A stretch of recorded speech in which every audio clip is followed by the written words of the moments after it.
ഇന്നും എനിക്കൊരു ആത്മഹത്യയുടെ കഥയാണ് പറയാനുള്ളത്. ഫ്ലോപ്പായിപ്പോയ ഒരു ആത്മഹത്യയുടെ കഥ. അത് പലപ്പോഴും കോമഡി ആയിട്ടാണ് ഞാൻ പലരോടും സംസാരിക്കാറുണ്ട്. പണ്ട് എൻ്റെ അമ്മ പറയുന്നൊരു പഴഞ്ചൊല്ലുണ്ട്. നമ്മൾ ഓരോ നിർബന്ധമൊക്കെ കാണിക്കുമ്പം ഒരു മൂച്ചിന് ആറ്റിച്ചാടിയാൽ 7 മൂച്ചിന് തിരിച്ചു കയറാൻ പറ്റത്തില്ലെന്നൊരു പഴഞ്ചൊല്ല് എപ്പോഴും അമ്മയുടെ വായിൽ നിന്ന് കേൾക്കാനിടയായിട്ടുണ്ട്.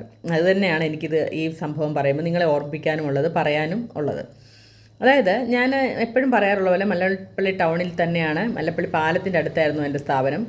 രണ്ടാം നിലയുടെ മണ്ടയിലായതുകൊണ്ട് ഏകദേശം ആ മല്ലപ്പള്ളിയുടെ എന്തൊരു വിഷയം ഉണ്ടായാലും പെട്ടെന്ന് എനിക്കത് കാണാനും നമുക്ക് എത്തിപ്പെടാനും പറ്റുന്ന ഒരു സ്ഥലത്തായതുകൊണ്ട് തന്നെ മിക്കപ്പോഴും ഈ പറഞ്ഞ പോലെ ഒരുപാട് ആത്മഹത്യകളും ഒരുപാട് വെള്ളത്തിൽ കുളിക്കാൻ ഇറങ്ങിയവർ മരിക്കുന്നതും ഒക്കെ കാണേണ്ടി വന്നിട്ടുണ്ട് ഈ 10-15 വർഷം ഞാൻ അവിടെ ഇരുന്ന സമയത്ത്. അപ്പോൾ അങ്ങനെ ഉണ്ടായ ഒരു രസകരമായൊരു കാര്യം, അവിടെ അടുത്തുള്ളൊരു സ്കൂളിലൊരു കുട്ടി, സ്കൂളിൻ്റെ പേരൊന്നും പറയുന്നില്ല, സ്കൂളിലൊരു കുട്ടി ടീച്ചർ വഴക്ക് പറഞ്ഞിട്ട് എന്തോ ഇച്ചിരി സീരിയസ് ഇഷ്യൂ ആയിട്ട് അതിനെ നന്നായിട്ട് വഴക്ക് പറഞ്ഞു. അത് ക്ലാസ്സിൽ നിന്നിറങ്ങി ഒറ്റ ഓട്ടമാണ്. ആ ഓട്ടം നിന്നത് മല്ലപ്പള്ളി പാലത്തിലാണ്. പാലത്തിൽ നിന്നും എടുത്ത് ചാടി ആത്മഹത്യക്ക് വേണ്ടിയിട്ട്. പിന്നുണ്ടായ സംഭവമാണ് കോമഡി എന്ന് ഞാൻ പറഞ്ഞത്. സത്യത്തിൽ ആറ്റിൽ വെള്ളമുണ്ടായിരുന്നില്ല. വളരെ നനുത്ത ഒട്ടും വണ്ണമൊന്നും ഇല്ലാത്തൊരു കുട്ടിയായതുകൊണ്ട് അതിന് കാര്യമായിട്ടൊന്നും പറ്റിയില്ല. ഈ എടുത്ത് ചാടുന്ന ആൾക്കാർ കണ്ടു, പിന്നെ കണ്ടത് ഒരു തിട്ടക്കിരിപ്പുണ്ടത്. അത് വെള്ളം ഉണ്ടായിരുന്നില്ല ആറ്റിൽ. അതാണ് അതിനകത്തെ കോമഡി എന്ന് പറയുന്നത്. അപ്പോൾ ഈ കുട്ടിയെ ആരും കാണാതെ എത്തിക്കാൻ വേണ്ടിയിട്ട് അന്നത്തെ panchayat president, Mallappally panchayat president autorickshaw ആറ്റിൽ കൂടെ ഇറക്കിയാണ് ആ കൊച്ചിനെ ഓട്ടോയ്ക്കകത്ത് കയറ്റി നമ്മളെ ഈ പറഞ്ഞ പോലെ അതിനെ രക്ഷപ്പെടുത്തിയത്. അപ്പോൾ അങ്ങനെ ഒരു സംഭവം ഞാൻ പലപ്പോഴും കൂട്ടുകാരോടൊക്കെ ഇങ്ങനെ സംസാരിക്കുമ്പോൾ പറയുന്നുണ്ട്. ഇതുപോലെ ആറ്റി ചാടി, പക്ഷേ ആറ്റി വെള്ളം ഉണ്ടായിരുന്നില്ല.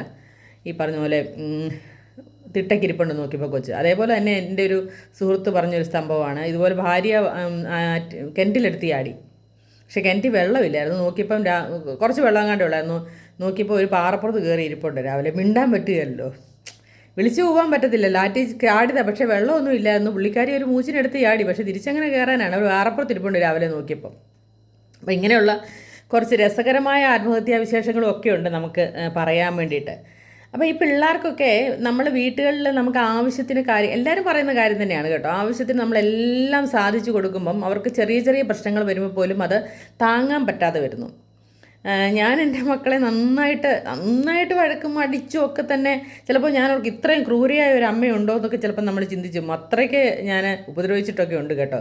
സത്യം പറഞ്ഞാൽ പിള്ളേർ പോലീസ് വിളിച്ച് പറയാത്തതുകൊണ്ടാണ് ഞാനിപ്പോഴും ലോക്കപ്പിലൊന്നും കിടക്കാതെ ഇങ്ങനെ ജീവിക്കുന്നത് എന്ന് ഞാൻ പലപ്പോഴും ഓർക്കാറുണ്ട്. പക്ഷേ എപ്പോഴും പറയുന്ന ഒരു കാര്യം, അവന്മാർക്കതുകൊണ്ട് എന്ത് സംഭവിച്ചാലും അവർക്കത് വിഷയമേ അല്ല. എന്തൊരു ബുദ്ധിമുട്ട് വന്നാലും അത് തരണം ചെയ്യാൻ പറ്റുന്നുണ്ട് എന്നാണ് എനിക്ക് തോന്നുന്നത്. കാരണം ഹോസ്റ്റലിലൊക്കെ ആണെങ്കിലും ഇളയ മോനും ഹോസ്റ്റലൊക്കെയാണ്. അപ്പോൾ ഒരുപാട് പ്രശ്നങ്ങൾ അവിടെയൊക്കെ ഉണ്ടാവാറുണ്ട്, പിള്ളേർ തമ്മിലുള്ള പ്രശ്നങ്ങളും ടീച്ചേഴ്സ്. പക്ഷേ അതൊക്കെ പുള്ളിക്ക് അപ്പം നമ്മൾ ചോദിക്കും, എന്നാൽ നമുക്ക് TC എടുത്തിങ്ങ് പോരാം എന്നൊക്കെ ഞാൻ പലപ്പോഴും ചോദിക്കാറുണ്ട്. അപ്പോൾ അവൻ പറയുന്നത് വേണ്ട, TC എടുക്കണ്ട എന്നാണ് പറയുന്നത്. കാരണം അപ്പോൾ അവർക്ക് അത് ഹാൻഡിൽ ചെയ്യാൻ പറ്റുന്നുണ്ട്, അവരത് സഹിക്കാൻ പറ്റുന്നുണ്ട്. അങ്ങോട്ടും ഇങ്ങോട്ടുള്ള വഴക്കൊക്കെ സഹിക്കാനും അത് ഹാൻഡിൽ ചെയ്യാനും ഒക്കെ പറ്റുന്നുണ്ട്. ചിലപ്പോൾ ഒരു പരിധിയിൽ കഴിഞ്ഞ് പോകാറുണ്ടെങ്കിൽ പോലും അവരത് ഫേസ് ചെയ്യുന്നുണ്ടെന്നാണ് എനിക്ക് മനസ്സിലാവുന്നത്. അപ്പം പെണ്ണാണെങ്കിലും ആണാണെങ്കിലും നമ്മൾ കുറച്ചൊക്കെ ബുദ്ധിമുട്ടുകൾ അവരറിയണം എന്ന് എല്ലാവരും പറയുന്ന കാര്യം തന്നെയാണ്. ഇത് എൻ്റെ പുതിയ അറിവൊന്നുമല്ല, എന്നാലും ഞാൻ പറയുകയാണ്. അപ്പോൾ ഇങ്ങനെയുള്ള കുറേ കാര്യങ്ങൾ, കുറേ നമ്മൾ അധിക സ്വാതന്ത്ര്യമൊക്കെ കുട്ടികൾക്ക് കൊടുക്കുമ്പോഴുണ്ടാകുന്ന ഒരു പ്രശ്നമാണ്. അതേപോലെ തന്നെ മല്ലപ്പള്ളിയിൽ ഞാൻ ഇരുന്ന സമയത്ത് ഞാൻ കണ്ട ഒരു കാഴ്ച, അതായത് അന്ന് വലിയ വിവാദമായൊരു സംഭവമാണ്. നിങ്ങളൊക്കെ അറിയാം, ഇപ്പോഴും എനിക്ക് തോന്നുന്നു യൂട്യൂബിലൊക്കെ അത് കിടക്കുന്നുണ്ട്. കുറച്ച് പെൺകുട്ടികൾ, പ്രശസ്തമായ ഒരു സ്കൂളിലെ, മല്ലപ്പള്ളി ഒരു സ്കൂളിലെ തന്നെ കുറച്ച് പെൺകുട്ടികൾ പരസ്യമായിട്ട് സിഗരറ്റ് വാങ്ങി മല്ലപ്പള്ളി ബസ് സ്റ്റാൻഡിനകത്ത് പരസ്യമായിട്ട് സിഗരറ്റ് വാങ്ങി വലിക്കുന്ന കാഴ്ച. അത് വേറൊരു സ്കൂളിലെ കുട്ടി ബസ്സിലിരുന്ന് ഫോണിൽ പകർത്തി ആണ് ഇത് വൈറലായത്. അങ്ങനെയൊക്കെയുള്ള പിള്ളേരെന്തും കാണിക്കാം എന്നുള്ളൊരു തൻ്റെ ഇടം വരുമ്പോൾ വീട്ടുകാർ അത്രയ്ക്ക് സപ്പോർട്ടാണ്, എന്നെ ഒന്നും പറയില്ല എന്നൊരു ചിന്തയൊക്കെ വരുന്നത് കൊണ്ടല്ലേ അങ്ങനെയൊക്കെ കാണിക്കുന്നതെന്ന് എനിക്ക് തോന്നിപ്പോകാറുണ്ട്. പ്രത്യേകിച്ചും ഞാൻ പറയുന്നത് ഇങ്ങനെ തന്നെയാണ്, പ്രത്യേകിച്ചും പെൺകുട്ടികൾക്കാണ് അധിക സ്വാതന്ത്ര്യം കൊടുക്കുന്നതായിട്ട് ഞാൻ കാണുന്നുണ്ട്. കാരണം എന്ന് ചോദിച്ചാൽ പലപ്പോഴും നമ്മളിപ്പം അങ്ങനെയുള്ള പേരൻസുമായിട്ട് സംസാരിക്കുമ്പോൾ അവർ പറയുന്നത് നമ്മുടെ കൂടെ നിൽക്കുമ്പോഴല്ലേ അവർക്ക് ഇതൊരു സന്തോഷവും സ്വാതന്ത്ര്യവും ഒക്കെ ഉള്ളൂ എന്നാണ്. അതെന്താണ് അങ്ങനെ പറയുന്നത് എനിക്ക് മനസ്സിലാവുന്നില്ല. കല്യാണം കഴിച്ച് കഴിഞ്ഞാൽ നമുക്ക് സ്വാതന്ത്ര്യവും ഇതൊക്കെ പോകുന്നുണ്ടെങ്കിൽ പിന്നെ കെട്ടിക്കേണ്ട കാര്യമില്ലല്ലോ, അല്ലേ? ഞാനതാണ് അങ്ങനെ സന്തോഷവും സ്വാതന്ത്ര്യവും ഒന്നും ഇല്ലാത്തയിടത്തേക്കാണ് നമ്മൾ പറഞ്ഞു വിടുന്നതെങ്കിൽ അവരെ കെട്ടിച്ചു വിടേണ്ട കാര്യമില്ല, അവരവരുടെ ഫ്രീ ആയിട്ട് ജീവിക്കട്ടെ. പക്ഷേ എന്നാലും നമ്മുടെ മാതാപിതാക്കൾ പറഞ്ഞു കൊടുക്കേണ്ട കാര്യം പറഞ്ഞു കൊടുക്കണം എന്ന് തന്നെയാണ്. കാരണം എനിക്ക് എൻ്റെ അനുഭവമാണ് ഞാൻ പറയുന്നത് കേട്ടോ, മറ്റൊരായിട്ടൊരു അനുഭവമല്ല. ഒരു കടയിൽ ഞാൻ സത്യത്തിൽ ചിലപ്പോൾ ഓർക്കും അവരിത് പറയാൻ വേണ്ടിയിട്ട് കയറി കടയിൽ വന്നതാണ്. സത്യം പറഞ്ഞാൽ അവരുമല്ല എൻ്റെ കടയിൽ നിന്നുള്ള സാധനം മേടിച്ചതെന്ന് എനിക്ക് സംശയമാണ്. അവരിങ്ങനെ കയറി വന്നപ്പം ഒന്നും ഞാൻ ചോദിച്ചു ഒന്നുമില്ല. എന്തോ പറഞ്ഞപ്പോൾ എന്നോട് ഇങ്ങോട്ട് പറയണം, മോളെ എൻ്റെ മോള് പിഴച്ച് നടക്കുകയാണ്. എല്ലാവരുടെയും കാര്യമൊന്നുമില്ല, ആ ചേച്ചി എന്നോട് പറഞ്ഞ കാര്യമാണ്. ഞാൻ പറഞ്ഞു കൊടുക്കാനുള്ളതെല്ലാം ഞാൻ അവൾക്ക് പറഞ്ഞു കൊടുക്കുന്നുണ്ട്. പക്ഷേ അവൾക്ക് അവളുടെ ഇഷ്ടത്തിനാണ് അവൾ ജീവിക്കുന്നത്.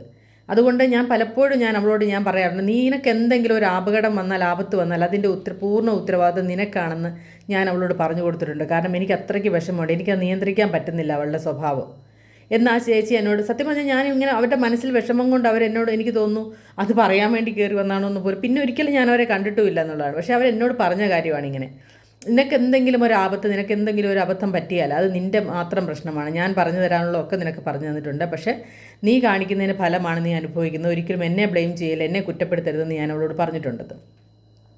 ആൺകുട്ടികളുടെ കാര്യം ഇതൊക്കെ നമ്മൾ ഉപദേശിക്കേണ്ട സമയത്ത് ഉപദേശിക്കുകയും ഒരു അടി കൊടുക്കേണ്ട സമയത്ത് അടിക്ക് കൊടുക്കുകയും ഒക്കെ ചെയ്യണം. എൻ്റെ ഇളയ മോൻ എന്നോട് ഒരു പ്രാവശ്യം ഞാൻ അടിച്ചപ്പോൾ എന്നോട് ചോദിച്ചിട്ട് ഇങ്ങനെയാണോ പിള്ളേരെ അടിക്കുന്നതെന്ന്. സത്യമാണ്, അതുപോലെ നമുക്ക് ചിലപ്പോൾ കൺട്രോൾ വിട്ടു പോകും. പക്ഷേ എന്നാലും ഈ പറഞ്ഞ പോലെ നമ്മുടെ കടമ നമുക്കത് ചെയ്യണം അല്ലേ എന്ന് നമ്മൾ വിചാരിക്കാറുണ്ട്. പക്ഷേ പറഞ്ഞു കൊടുക്കേണ്ട കാര്യം ഇങ്ങനെയല്ല. എൻ്റെ ഒരു കൂട്ടുകാരി എന്നോട് പറഞ്ഞ പോലെ തന്നെ അവരുടെ വീട്ടിലെ കുറച്ച് സാമ്പത്തിക ബുദ്ധിമുട്ടുകളൊക്കെ ഉള്ളതായിട്ട് തന്നെയാണ് വളർന്നത്. അപ്പോൾ അമ്മ അവിയൽ വെക്കുമ്പോൾ പറയും, ഇതാണ് അവിയൽ, പക്ഷേങ്കിൽ ഈ അവിയൽ ഇങ്ങനെയല്ല, ഇതിനകത്ത് ഒരുപാട് കഷ്ണങ്ങളൊക്കെ വേണം, മുരിങ്ങയ്ക്കായ അങ്ങനെ വെള്ളരിക്ക അങ്ങനെയുള്ള കുറേ കഷ്ണങ്ങളൊക്കെ വേണം. പക്ഷെ അതൊന്നും നമ്മുടെ മേടിക്കാൻ പൈസ ഇല്ലാത്തത് കൊണ്ട് നമ്മുടെ പറമ്പിലുള്ള ചേമ്പും വിത്തും ചേമ്പും താളും അല്ലെ മാങ്ങായും അങ്ങനെയൊക്കെയുള്ള നമ്മുടെ വീട്ടിലെ സാധനങ്ങൾ കൊണ്ട് നമ്മൾ വെക്കുന്നു. പക്ഷേ ശരിക്കുള്ള അവിയലിൻ്റെ ഉള്ളിലെ സാധനങ്ങൾ ഇതൊന്നും അല്ല കേട്ടോ എന്ന് കുട്ടികളെ പറഞ്ഞ് എന്നൊരു കഥ എന്നോട് എൻ്റെ ഒരു കൂട്ടുകാരി പറഞ്ഞത് ഞാൻ ഓർക്കുന്നുണ്ട്. അപ്പം നമ്മൾ പറഞ്ഞു കൊടുക്കാനുള്ള കാര്യങ്ങൾ, അപ്പോൾ അവൾ എപ്പോഴും അവിയൽ വെക്കുമ്പം അവളിപ്പോൾ നല്ല നിലയിൽ ജീവിക്കുന്നു. അപ്പോൾ ഈ എല്ലാ സാധനങ്ങളും മേടിച്ച് അവിയൽ വെക്കും. പക്ഷേ ഈ അമ്മ പറഞ്ഞ കാര്യം അവരിടയ്ക്ക് ഓർക്കാറുണ്ടെന്ന് ഇങ്ങനെ പറഞ്ഞ് ഞാനിങ്ങനെ മനസ്സിൽ ഓർക്കും ചിലപ്പം. അപ്പം നമ്മൾ പറഞ്ഞു കൊടുക്കേണ്ടത് നമ്മുടെ ഇല്ലായ്മയൊക്കെ കുറച്ചൊക്കെ കുട്ടികൾ അറിഞ്ഞു തന്നെ വളരണം എന്നൊരു ചിന്തയാണ് എനിക്കുള്ളത്.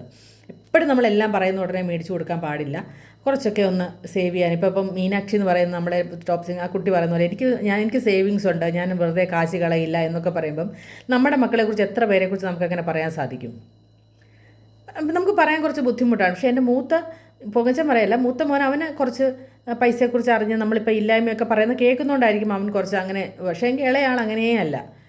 നമുക്ക് അങ്ങനെ കമ്പയർ ചെയ്യാനൊന്നും പറ്റില്ല, എന്നാലും ഞാൻ പറയുകയാണ്. പക്ഷെ നമ്മൾ കുറച്ചൊക്കെ അവരെ ഇല്ലായ്മ അറിയിച്ച് തന്നെ വളർത്തേണ്ടത്. ഇഷ്ടംപോലെ ഉണ്ടെങ്കിൽ കുഴപ്പമില്ല കേട്ടോ, നമുക്കത് അങ്ങനെ ചെയ്യേണ്ട കാര്യമില്ല. പക്ഷേ എന്നാലും സേവിങ്സ് ഒക്കെ എന്താണെന്നും കുറച്ച് സേവ് ചെയ്യണമെന്നും ഒക്കെ പഠിപ്പിക്കുന്നത് നന്നായിരിക്കും എന്നാണ് എനിക്ക് പറയാനുള്ളത്. അപ്പം വീഡിയോ ഇഷ്ടമായാൽ സപ്പോർട്ട് ചെയ്യുക, കമൻറ്റ് ചെയ്യുക, ഷെയർ ചെയ്യുക, ഫോളോ ചെയ്യുക. നന്ദി.